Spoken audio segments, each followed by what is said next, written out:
It's just before dawn, in the year 1892, and you are a soldier of the French Foreign Legion, crouched behind a low wall in West Africa, in a place called Dahomey.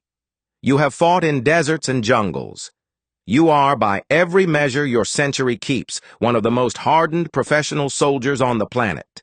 The attack comes at first light, screaming out of the tall grass straight into your rifles, closer and faster than any charge you have ever survived. The fighting collapses into hand-to-hand, and then the sun comes up and you finally see the enemy soldiers clearly. The ones who ran through gunfire that no one should run through, the ones now lying dead a few steps from your boots, the ones still coming. And you stop, because they are women. All of them. And tonight, if you live, you will sit down and write a letter home, and you will struggle to explain to anyone in France that the bravest infantry you have ever faced, anywhere against anyone, were the women of Dahomey. Those letters exist. French officers and legionnaires really wrote them, in their own hands, describing what they called the incredible courage and audacity of the women who came at them again and again. Europeans, reaching for the only reference they had, called them Amazons, after the warrior women of Greek myth, the ones that were supposed to be imaginary. But these women were not a myth. In their own kingdom, they were known by names like the Agojie, the king's women, the soldiers of the palace, and for the better part of 2 centuries, they were one of the most feared fighting forces in West Africa. So here's the question that should amaze you. If an army of women really existed, not one heroine, not a legend, but thousands of trained professional career soldiers organized into regiments, with officers and uniforms and battle honors, frightening the most powerful military on earth. Why did most of us never learn their name? Why did the world file them away as a myth from a movie? The answer runs through everything this channel is about. But first, let's meet them properly. Let's get into it. Start in the place they lived, because it tells you immediately that this was not an ordinary army. The Kingdom of Dahomey sat in what is now the Republic of Benin, with its capital at Abomey, a royal city of palaces, courtyards, and red clay walls. And inside the royal palace itself, past a certain hour, one rule held absolute: no men. The king slept surrounded not by male bodyguards, but by armed women. The Agojie lived inside the palace compound. Formally, on paper, they were wives of the king, but wives of a particular ceremonial class, most of whom never married him in any real sense at all. What that legal status actually did was make them untouchable. To strike one was to strike the crown.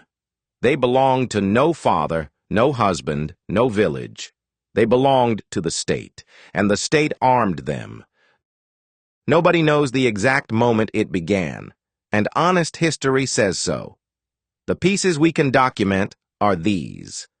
As far back as the 1600s, under kings like Agojie, the palace kept corps of women hunters, the gbeto, famous for going after big game, including elephants, which is not a job you give to people you consider fragile.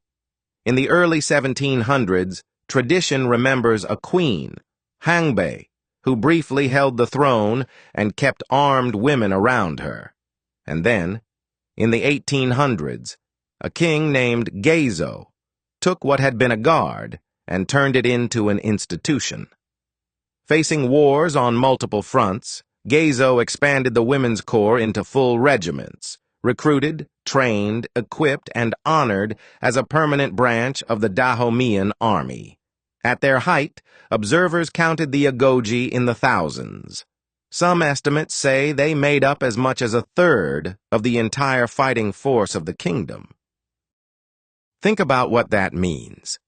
This is not a story about one remarkable woman breaking a rule.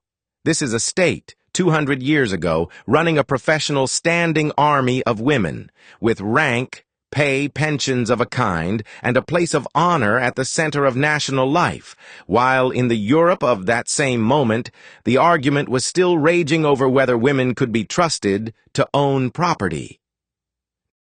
Now watch them train, because the training is where the legend gets its teeth. The accounts agree on the picture. It was brutal, and it was deliberate.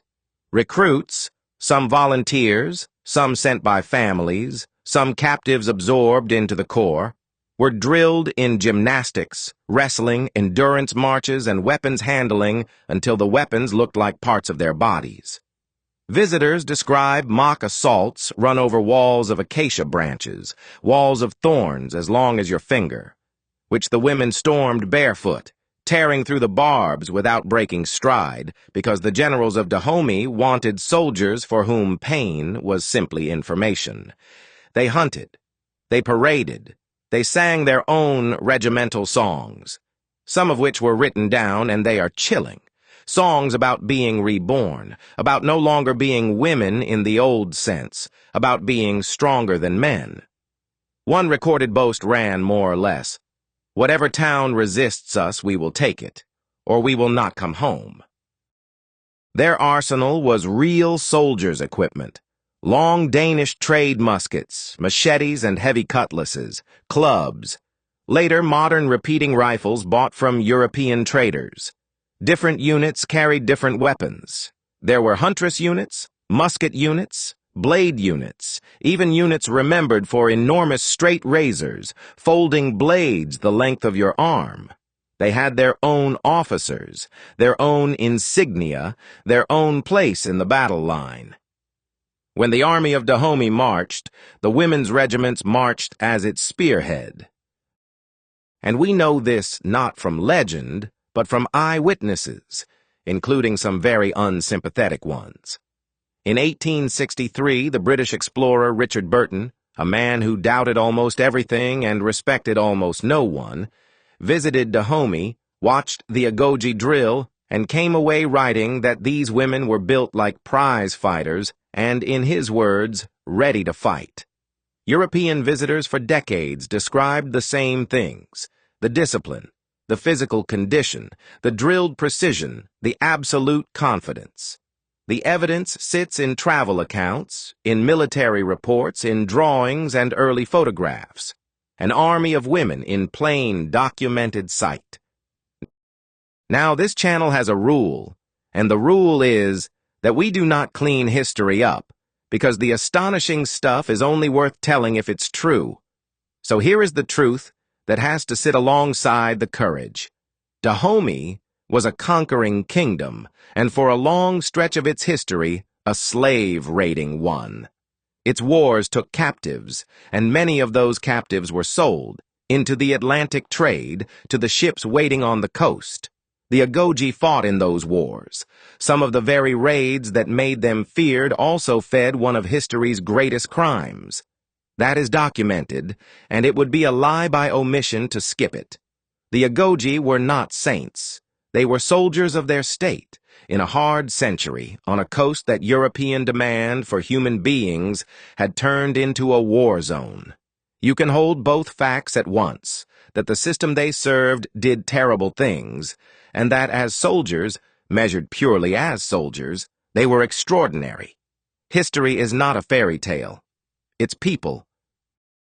And then the French came, and the Agojie got the chance to show exactly what they were, against the strongest opponent on earth. By the late 1800s, France was swallowing West Africa piece by piece, and Dahomey, proud, armed, and independent, was in the way. The result was 2 wars.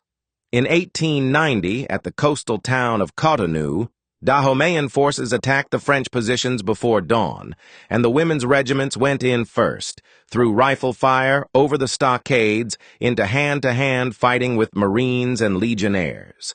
The French held, barely, and the men who survived wrote those stunned letters home. One French account after another repeats the same confession. The women pressed the attack longer, held ground more stubbornly, and died harder than any troops the writers had faced. Professional European soldiers, the conquerors of continents, admitting in writing that the fiercest resistance in Africa was coming from women. It is one of the most remarkable paper trails of the colonial age. The Second War in 1892 was the decisive one. France sent a modern expeditionary force under General Dodds, repeating rifles, artillery, machine guns, gunboats on the river. King Bahanzin of Dahomey answered with everything he had, and at the center of everything he had were the Agojie.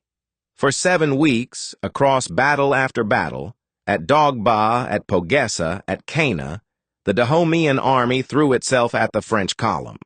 The women's regiments charged artillery. They fought to the blade, to the hand, to the last cartridge. At some engagements, the Agojie units were effectively wiped out where they stood rather than retreat. The French won. Technology and logistics made that almost mathematical, but their own officers recorded the price and the awe.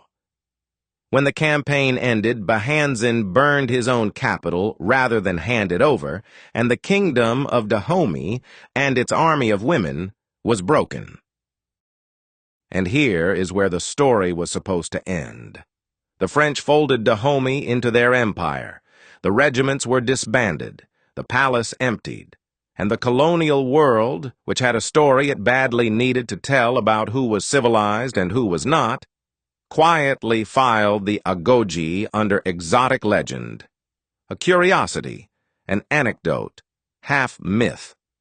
An army of African women who had frightened France did not fit the textbook, so the textbook left them out. Within 2 generations, the world that had written those shocked letters home had all but forgotten it ever sent them. But the women themselves did not vanish. They went home. They grew old in villages around Abomey, keeping their songs and their scars, telling their stories to grandchildren who half believed them. And here is the detail that collapses all the distance between their world and yours. In the 1970s, the age of television, of airports, of men on the moon, researchers in Benin found an old woman named Nawi, who said she had stood in the battles against the French in 1892 and whose account held up. She died in 1979. Sit with that. A soldier of the Agojie, a woman who charged French rifles with a musket in her hands in the last great army of an independent African kingdom, lived long enough to see the modern world. This is not ancient history. This is barely yesterday.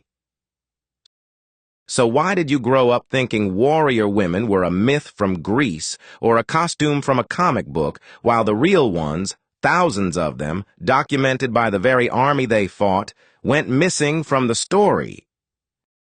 You already know the answer, because it's the same answer as always. The people who wrote the school books were the people who won the war. A France that had just conquered Dahomey was not going to teach its children that African women had been its most frightening enemy. The myth of a continent without history, without states, without armies, without discipline, was useful, and the Agojie contradicted every word of it. So they were shrunk into an anecdote. It took the historians of independent Benin and researchers walking village to village, collecting the memories of old women to put the regiments back on the record where they always belonged. And the record is coming back to life. In Benin today, the Agojie are national heroes. In Cotonou, a giant bronze statue of an Amazon of Dahomey now rises over the city, a woman with a blade, 30 meters into the sky. The world got a fictionalized taste of the story in a Hollywood film, and millions of people asked the same question you're asking now. Wait, that was real? Yes. Under the costumes and the script writing, the core of it was real. The regiments were real. The training was real. The letters home from terrified professional soldiers were real. So go back, one last time, to that wall at dawn in 1892. The smoke is drifting off the grass. The bravest soldiers you have ever faced are lying in the field in front of you, and the ones still standing are walking backward, facing you, unhurried, daring you to follow. You are a soldier of the empire that is about to own this whole coast, and you know, in the one honest place inside you where soldiers keep score, that nothing in your career will ever be harder than the women you met here. That is not a legend. That is testimony, written down by the losers of nothing and the winners of everything, preserved for a century in their own archives, waiting for someone to read it out loud.